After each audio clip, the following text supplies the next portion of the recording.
one. Yeah. Seeing the way that the Bucks played their series against the Heat, I think it's safe to say that the Nuggets are the best team that this Heat team is going to see in the entire postseason. Ooh, I don't know about that.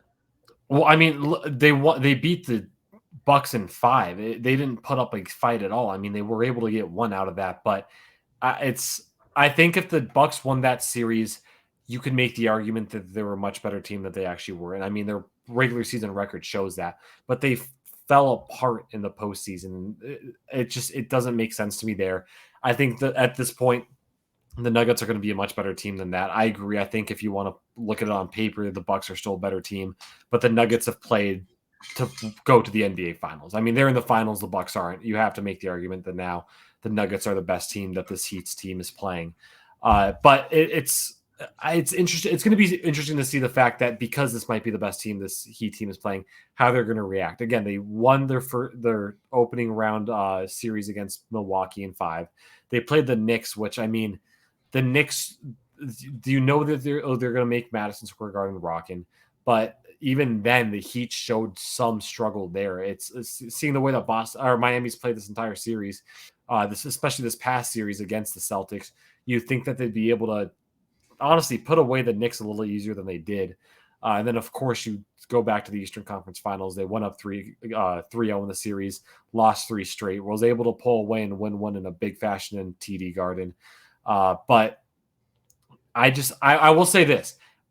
I think Miami covers. I think Miami is going to find a way to get back into this game, but I think it's going to be a late comeback. I think they'll get it within like 7 points, 6 points with a few seconds left, and that's going to be the game. That's where it's going to come down to. Uh, I don't like when teams rest too long, and this Nuggets team has been resting for I think 9 days going into the NBA Finals, so that's a little bit of a concern. But this entire postseason, Michael Malone and the Denver Nuggets have been playing the way that a team that has been playing as good as they have been in the regular season should be playing in the postseason. They haven't been fooling around. They haven't made any decisions that really show that they're trying to change things here and there. They felt confident this entire season, this entire postseason, without making any major changes to their roster and to their game plan going into each game. They've been just incredibly comfortable, incredibly cool, and incredibly relaxed, and it's shown in every postseason series that they've had. The one thing that I will give Miami a little bit of an edge to is I think they have a little bit of a deeper bench. I like Miami's bench a little better. But with Denver, I mean, they've, again, the most fundamentally sound basketball team at this point. And I think that it's going to be good for game one. But just with Denver, I don't know. They're such a good team that it's so hard to like really say that they can't do this. I will also say this too. One thing that you've noticed throughout the Western Conference postseason for Denver is that as long as I mean, you can have Jokic put up 50 points, 60 points in a game, but if you're limiting every other player on that court, that's going to be the difference maker for this Denver team. I mean, you saw it in that series against the Suns. Suns were able to get 2 on them because they shut down Jamal Murray and Michael Porter Jr. and Aaron Gordon. Jokic would put up a 50-point game, but that didn't necessarily matter because the Suns were able to pretty much shut down all the other stars and role players on that team. With this Heat team, it's going to be interesting because I think the Heat, they have a good chance at doing that same thing where they could probably limit Jamal Murray and Michael Porter Jr. and Aaron Gordon. But also that's another thing too is you look at the size advantage of this. You look at the both starting lineups. I mean, Jamal Murray is going to tear it up. You're going to have to put Gabe Vincent on him, in my opinion. You're going to have to put Jimmy Butler on Michael Porter Jr. unless you want to Ooh, I switch. think you go Jimmy on Jamal. See, I would say yes, but then you look at the size like matchups between somebody like Michael Porter Jr. and Strauss and Gabe Vincent, Caleb Martin.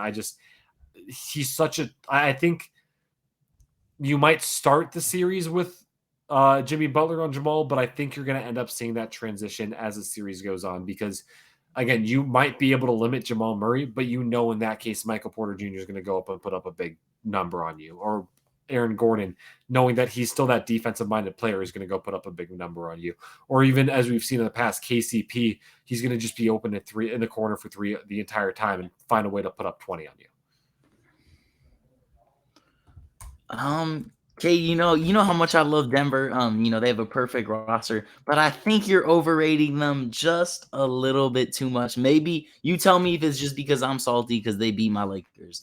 But I don't know. I feel like Miami has clearly had the way tougher path to the finals than Denver's. Miami going up against that Milwaukee team who has the best player in the NBA, obviously had the best roster in the NBA as well. Take them to gentlemen sweep them is crazy. And then they beat up on a physical Knicks team. You didn't show too much love on that Knicks team, but that Knicks team bullied that Cleveland Cavs team with Donovan Mitchell, Darius Garland, a bunch of dudes on that Cavs team. A lot of people had them as a dark horse.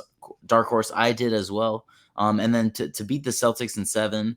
And then when I look at Denver's road to the playoffs, Cade, can I say overrated? Because this Denver team finished 53 and 29 in the Western Conference. That's obviously the first seed. That would have been fourth in the East. So this Denver team is in the weakest Western Conference, or the Western Conference is the weakest it's been in years, and Denver took care of that. They beat up on a young T Wolves team. They beat up on a Suns team with no bench. No, you guys had no defense, no bench, and then they beat up on a Lakers team who was just put together, by the way, 2 months ago. So I don't know if Denver's as battle tested as we think they are. And it just sounds like you're counting out the Heat again, Cade, and I don't want you to do that. I'm trying to warn you. I was gonna say no. I'm in this situation. I will fully count out the Heat. If we're again talking a 4-game sweep of Boston in the Eastern Conference Finals, maybe a different situation. But just the way they played the games 4 through 6 doesn't give me much confidence in this team. I don't agree with you at all that this is the weakest Western Conference that we've seen. I think this is the most By talented Western far. Conference that we've seen. I think No. way different. What are you talking about? We've seen it. I mean, we were even talking about this entire season that everybody in the West is a possible contender. I mean, as the season continued to progress, you saw these teams fall apart, like Memphis, like Sacramento. The Suns, it happened there. It happened with the Warriors. These teams started falling apart along the way. But you look at the talent in the Western Conference. It was ridiculous this season. No. They were 100%. I'm not Okay. I mean, I get where you're The coming from with Grizzlies, no one thought that 2 seed, the Grizzlies were gonna do anything in the playoffs. The 2 seed wasn't a contender in the West. No one was scared of the Kings. The 3 seed wasn't a contender. The Suns, they had no bench. The Clippers, everyone knew that they were frauds because Kawhi and Paul George were hurt. The Warriors couldn't win to save their life on the road. The Lakers were just put together. No one was sold on the T-Wolves. This is a bunch of teams that no one was sold on. I don't know See, how this I West is disagree scary. with that because then you look at the Eastern Conference and you had, I mean, we were even talking about it. You had Boston, you had Milwaukee, and you had maybe the Sixers in that conversation. But outside of that, we all knew that the rest of the Eastern Conference were nobodies. And I mean, that was proven wrong in this situation because Miami obviously went out there and put up a fantastic postseason. But the West, I mean, you look at the talent in the West, the records. I mean, Miami's a clear example that the record doesn't show how good of a team is. Denver may finish fourth in the East based off their record. They might be 53 and 21 or 53 and 29, but based off what they were doing in the West and how many teams they saw in the West, I mean, Oklahoma City went to the. I mean, there had to be a spot there. I mean, you have 10 spots. There's a play-in, but Oklahoma City played better basketball. I mean, the West was competing against each other. That's what I mean, you showed that in just where all the spacing was, how that postseason actually figured itself out with, I mean, pretty much slots 3 through 7, where it was just a jumbled up mess for the entirety of the season. It's a very, very tough West. And I think, again, if you're looking at it from a record standpoint, yeah, it didn't necessarily look that deep, but the fact that the Nuggets have played the best basketball in the postseason so far, and they're, again, quote unquote fourth in the East.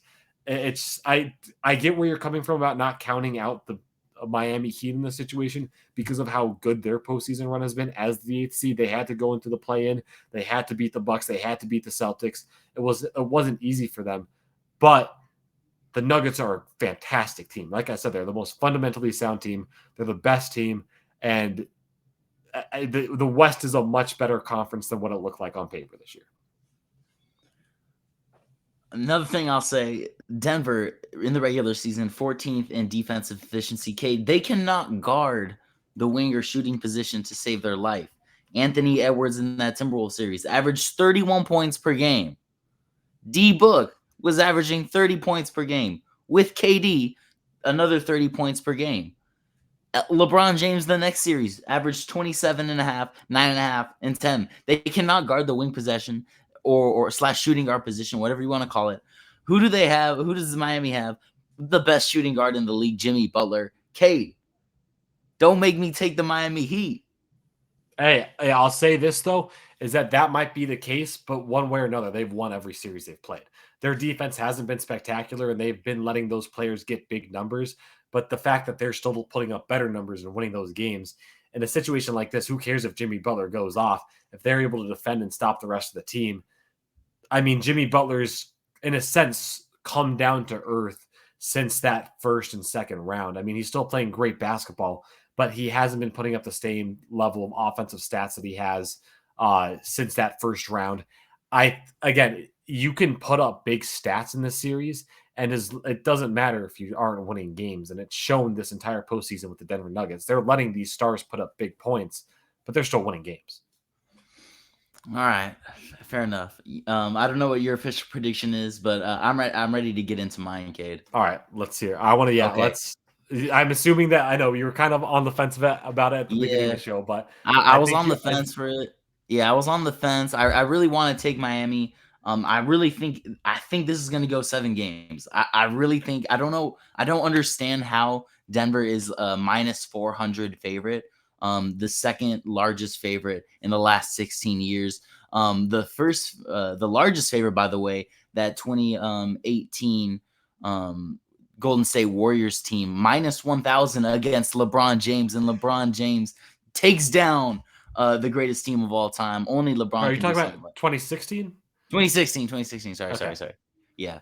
And then okay, now I'm off track. Where was I, Kate? You're talking about Denver being the highest odds. Yeah. So I don't really understand that. I think Vegas is still disrespecting Miami. A bet that I think I'm going to take is Miami plus 1.5 games. I think it's like minus 125 odds, something like that. Because as much as I think Miami can steal the series, Denver still has a lot of wing defenders that they can throw at Jimmy and Caleb Martin. Caleb Martin, who's just been tearing it up. Shout out to him. Undrafted dude, cut by the Hornets last year. All year long, he's been all right, but this dude's just been balling out, lights out. Like I said, man, Miami red hot from 3, number 1 in 3-point percentage in the playoffs.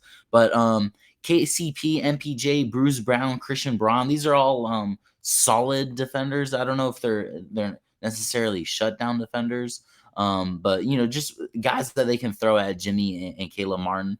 I don't think also that Miami zone is gonna work against this Nuggets team who have shooters on the floor. MPJ, Jokic can stretch the floor apparently. He's chucking up threes on AD's head. I'm still salty about it. MPJ, KCP, a 3-and-D player. Bruce Brown can shoot every once in a while. Denver has the second best opponent 3-point percentage. So I think Miami slows down, I guess, a little bit. Denver's been all right at defending the 3. Second in 3-point defense in the regular season, like I said. Tyler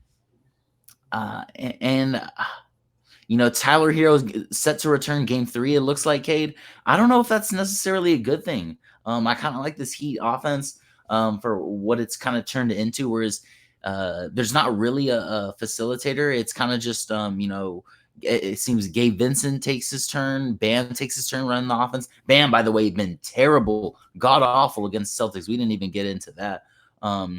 Jimmy Butler kind of running the offense, and, he kind of gets to drive in, dribble around like he a little bit, and then pass to the open shooter. That's that's what's been working with, whether that's Strus, Caleb Martin. So I think Tyler Herro, who if he could returns game 3, Last time I saw him in the playoffs, didn't look too good. I know he was hurt, but in that bubble against the Lakers, I remember he had a bad finals appearance as well. So I haven't really seen Tyler Hero do it in the playoffs, whereas I've seen Jamal do it. I've seen Jokic do it. So I think that makes a big difference. And I'll go Denver in 7.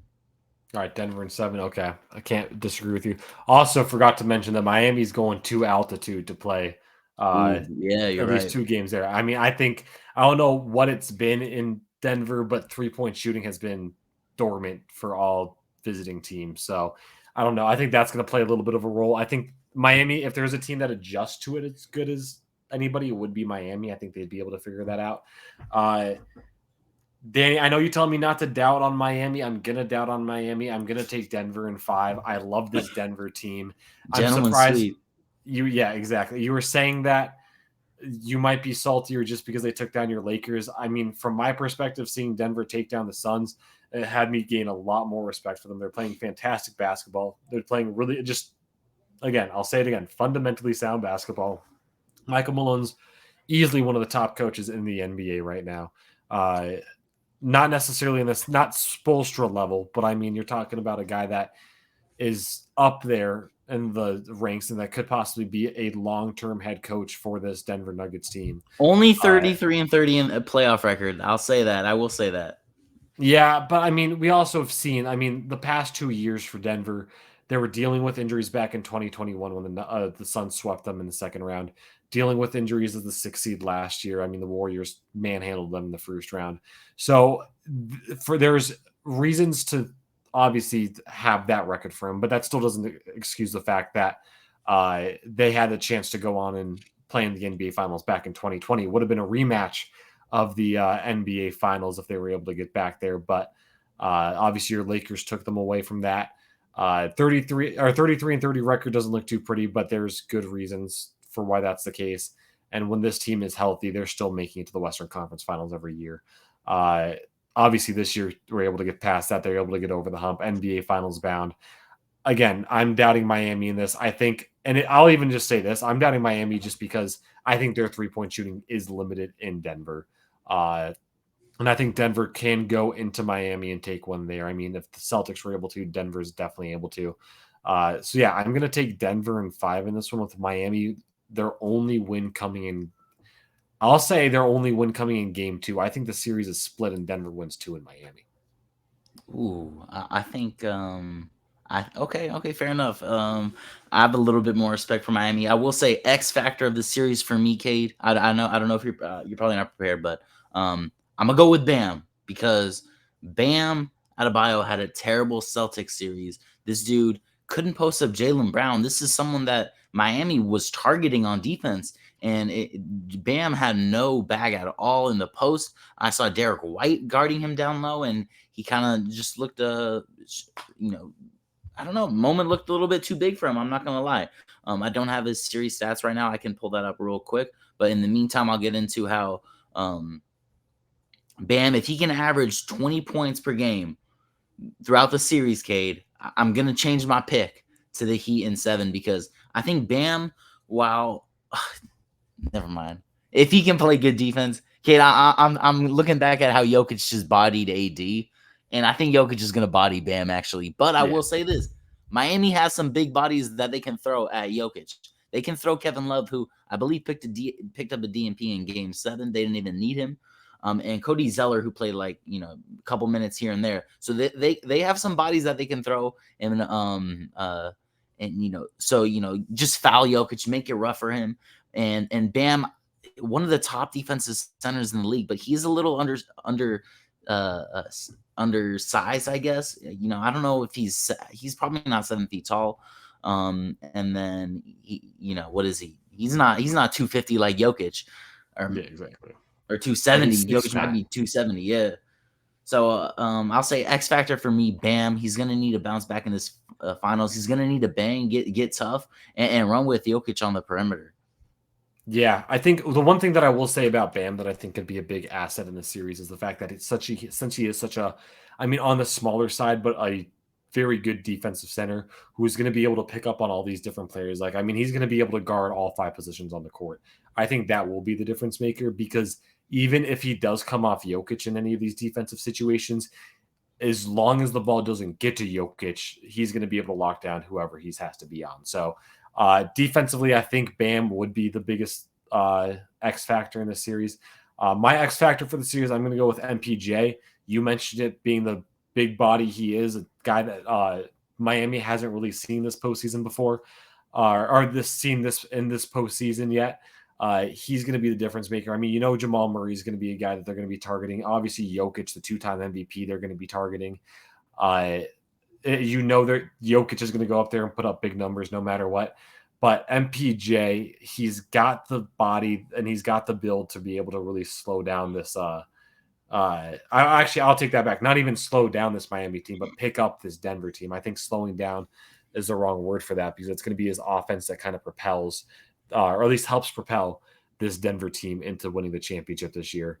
And yeah, I don't think I've got much to say there. I think MPJ, just the way he's played this postseason, the way he's going to be able to go out there and play just really good offensive basketball, while still being a good defensive player. I don't know how that's going to work against a team like Miami, but I think there's still a possibility that he could be a very strong defensive player. Yeah, I'll leave it at that. I think MPJ is going to be the X factor for this Denver Nuggets team, and he's going to be the difference for this team in regards to winning a championship. Sounds good. Finals MVP. I don't really got a hot take for that, Kate. I think we both got Jokic on that. Yeah, definitely. Yeah. I will say, actually, I would say Jamal Murray might have that chance, really? but Jokic without it. A chance. I'm not saying that because again, we've seen Bam be that defensive center that he has been. But again, I agree. Maybe. I think he's going to get bodied though. So I do think that it will go to Jokic without a doubt. I'm just saying Jamal Murray might be that possible dark horse pick. Dark horse pick, Cade. Let me throw you a dart. Tyler Hero returns in game 3. Maybe Miami's down 0-2 at that point. Maybe they win games 3 and 4 with Tyler Hero back. I don't think that's going to happen, but I'll say that as my fun little dark horse. I think they'd have to go 7 for that to happen. Yeah, as you mentioned, Denver goes up 2-0. They would have to go 7. Tyler Hero would have to play 5 games that series. And even then, just coming off a broken hand, I think he's going to be a little bit more hesitant.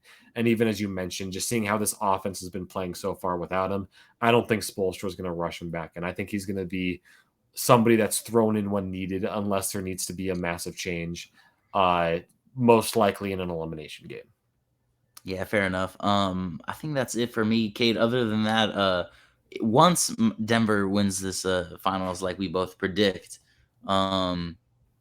Jokic, we're gonna have to start talking about Jokic all time. Career potential. Okay, I'm also sitting on a take. I have a take. I don't know if I want to drop it right now or if maybe I should wait for it. But I got a little Jimmy Butler take.